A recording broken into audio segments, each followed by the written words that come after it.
Okay, grade 9. So here we are. This is now, we're at outcome number 4. I'm trying something different. A lot of you had told me that it turns out blurry when I film me teaching at the board. So I'm going to go ahead and try it this way. So in our notes, here's where we left off. So a chemical formula uses symbols and numerals to represent the composition of a pure substance. The symbol represents the element, and the numeral subscript shows the number of atoms of that element. So for example, water, let's see how this works. So if you look at this one here, water, H2O, the H tells you that it's hydrogen, and the O tells you that's oxygen. It's the number after that tells you the number of atoms. Okay, so there's hydrogen, and then there's 2, there's oxygen, there's no number, it's equals 1. And so there's 2 hydrogen atoms, 1 oxygen atom. There's 3 atoms total.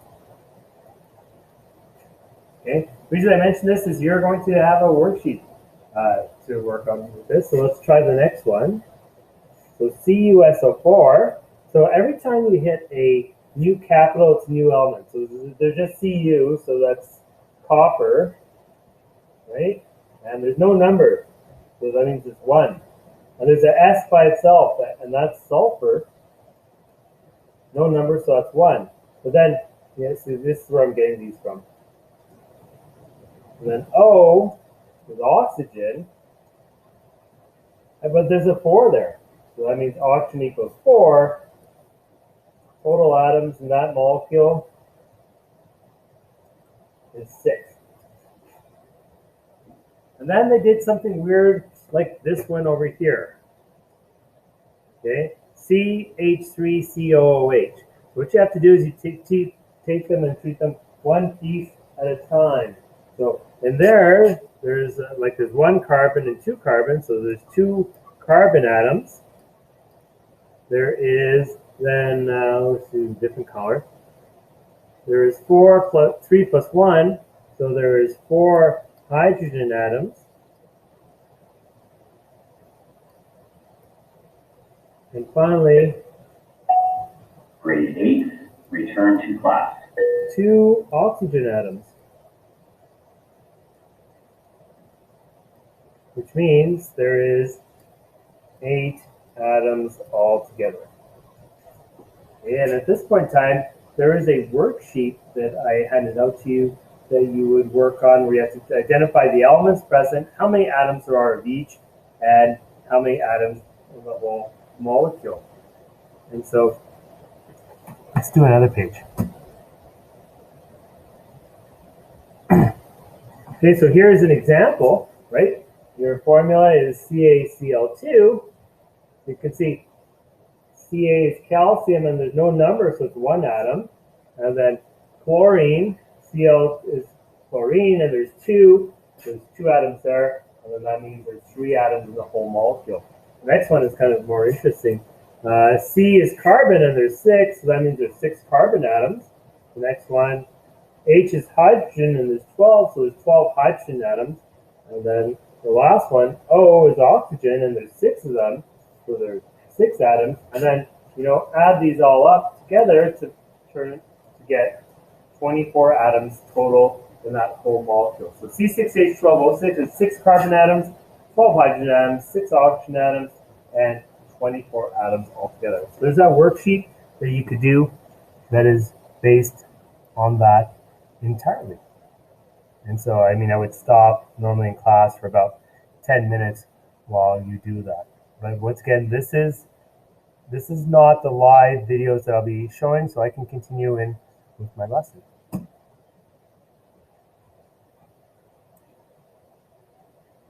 Okay, and so molecular compounds are made of non-metals. So on your periodic table, they're on the right side of the staircase. Grade 9. They share electrons, and therefore the bonding between the atoms is strong. So writing molecular names is very easy. Everyone in the world, by the way, uses the same naming rules. So here's the rules. Write the entire name of the first element, change the ending of the second element to a "ide" and use the prefixes to show the number of each type of atom, right? Because, like, for example, there's carbon monoxide, carbon dioxide, carbon trioxide, there's dicarbon dioxide, dicarbon trioxide, dicarbon tetroxide, and another probably 100 versions of carbon and oxygen coming together. So that's why you need to know the prefixes. So these prefixes, you need to memorize those because you have to be able to use them. And particularly mono, you're not allowed to use that on the first word. You could use all the other ones on the first word, but not that one, right? It's not monocarbon monoxide, it's just carbon monoxide. It's carbon dioxide. Okay? So you can, so just so you're aware. So let's try some of these. These are some of the other ones as well, but you're not responsible for those. Let me just grab my pen. So I look up C. C is carbon, so I write down carbon. There's only one of them, but I'm not allowed to use mono on the first one, so that part's done. The second part is O, it's oxygen. So it becomes oxygen, but no, can't do that. It's oxide. And there's two of them, so you have to use the prefix for two, it's carbon dioxide. Next one, C is carbon. Okay. There's only one, so you can't go mono. H is hydrogen. That becomes hydride, because you always change the name of the second one to an ide. And there's four of them, so four of them means it's carbon tetrahydride. Let's try the next one. S is sulfur. But there's two of them, right? So that means it's disulfur. And then O is oxygen, it becomes oxide.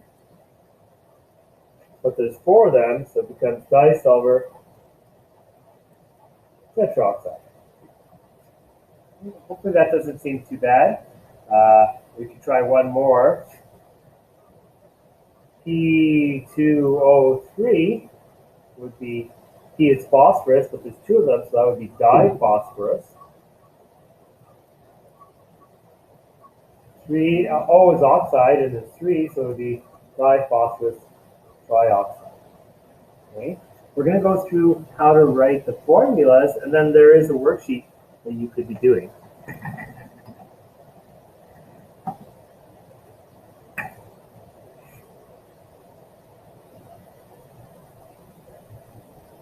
Now, this is a part where we show that there's a sharing of electrons. I'm going to leave that out for now.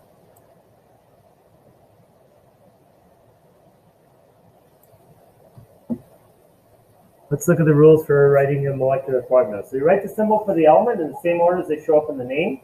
Use the subscripts to show the numbers. Okay, so you have to still remember mono, di, tri, tetra. So first one, dicarbon. So what do we have? I have carbon part, which is C.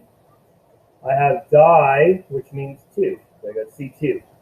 And then I have hydride, which comes from hydrogen, so that's an H.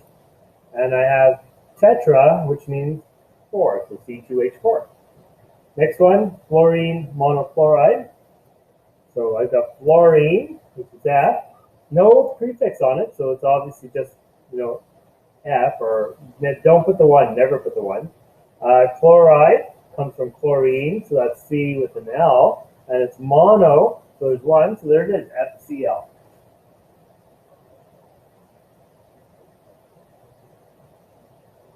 Lots of pretty pictures on here.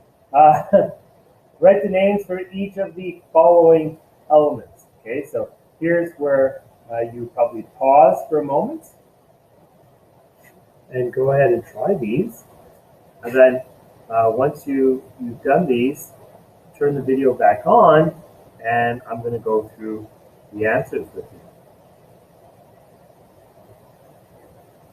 Okay, good. So now that you had a chance to practice this, practice is so important in this. If you don't practice these, you're going to find them harder to do. So first thing is C is carbon. But there's no number, so there's only 1, but we're not allowed to use mono on the first one. O is oxygen, it becomes oxide.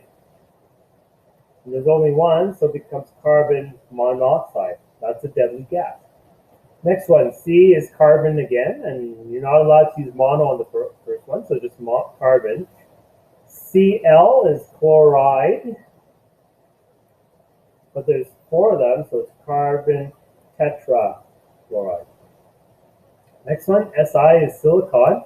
Once again, there's only one, but you're not allowed to use mono on the front. O is oxide, but there's 2 of them, so it's silicon dioxide. Next one, S is sulfur. You're not allowed to use mono, so it's just sulfur. O is oxide again, and there's 2 of them, so that's sulfur dioxide. Next one, C2N3. C is carbon, but there's 2 of them. Now I am allowed to use the prefix 2 on the first one, so it's dicarbon. N is nitrogen, it becomes nitride. And there's 3 of them, so it's tri. So dicarbon, trinitride. At this point in time, you would probably pause the video so that you could try writing the formulas for each of those. And then when you continue playing, I will go through the answers. Okay, so now that you've done that, nitrogen is N, and there's no prefix, so it's a 1, but you don't write down the 1, so it's just N. Bromide comes from bromine, so that's Br, and there's 3 of them, so that's 3. Next one, selenium is capital S little e, and there's no word in front of it, so that's a 1. We don't write down the 1. Fluoride comes from fluorine, so it's an F, and it's a di, which means there's 2 of them. Carbon is C, no prefix, so no numbers to go with it. Iodide comes from iodine, so that's a capital I, and tetra means 4, so that's Ci4. Next one, diphosphorus trioxide. So phosphorus comes from the letter P, di means 2. Oxide comes from oxygen, so it's an O. Tri means 3, P2O3.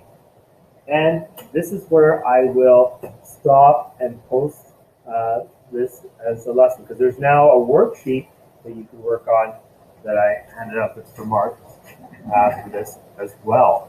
Okay? And so that ends this lesson.